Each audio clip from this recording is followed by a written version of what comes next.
Our greatest exposure to the environment, our body's greatest interface with the outside world, is not through our skin, but through the lining of our gut, which covers thousands of square feet. And in our intestine, all that separates us from the outside world is a single layer of cells, 50 millionth of a meter thick. The distance between the outside world and our bloodstream is less than the thickness of a sheet of paper. In contrast, here's a layer of skin. Look at that, dozens of layers of protective cells to keep the outside world outside of our bodies. Why don't we have multiple layers in our gut wall? Because we need to absorb stuff from food into our body. It's a good idea for our skin to be waterproof, so we don't start leaking, but the lining of our gut has to allow for the absorption of fluids and nutrients.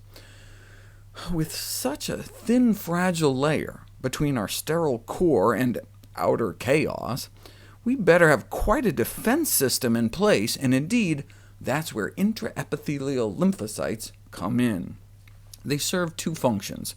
They condition and repair that thin barrier, and provide a frontline defense against intestinal pathogens.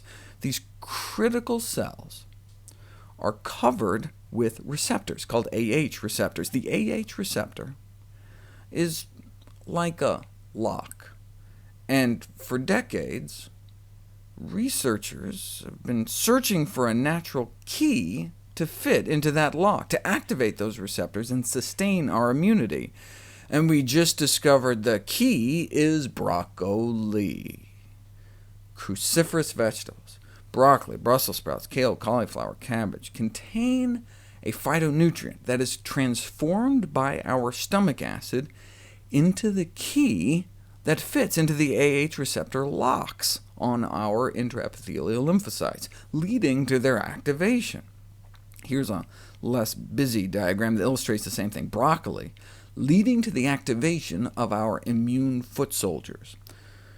So now we know specific dietary compounds present in cruciferous vegetables act through the AH receptors to promote intestinal immune function.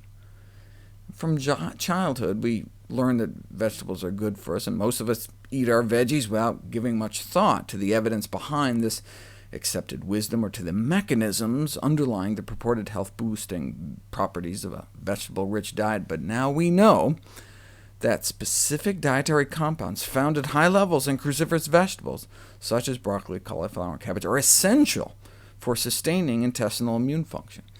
Green vegetables are in fact required to maintain a large population of those protective intraepithelial lymphocytes. Maybe that's why vegetable intake is associated with lower risk of inflammatory bowel diseases, such as ulcerative colitis, whereas the more meat-centered Western diet is associated with higher risk of inflammatory bowel diseases. This may be because the activating receptors on our intestinal immune cells are basically a sensor for plant-derived phytochemicals. This raises a broader question. Why did our immune system evolve this requirement for broccoli and other plant foods? Well, think about it. When do we need to boost our intestinal defenses the most? When we eat. Thus, linking heightened intestinal immune activation to food intake could serve to bolster immunity precisely when it is needed. At the same time, this would allow energy to be conserved in times of food scarcity, since it takes so much energy. I mean, why remain at red alert 24/7 when you only eat a couple times a day? Since we evolved for millions of years eating mostly weeds, wild plants, dark green leafy vegetables, or as they were known back then, just leaves, by equating veggies with food, our bodies may be using them as a signal to upkeep our immune system. Thus, the old recommendation, eat your veggies, has a strong molecular basis. This discovery has been all exciting for the drug companies who are looking into AH receptor-active pharmaceuticals. However, as one research team at Cambridge concluded, rather than developing additional anti-inflammatory drugs, changing diets, which are currently highly processed and low in vegetable content, may be a more cost-effective way towards health and well-being.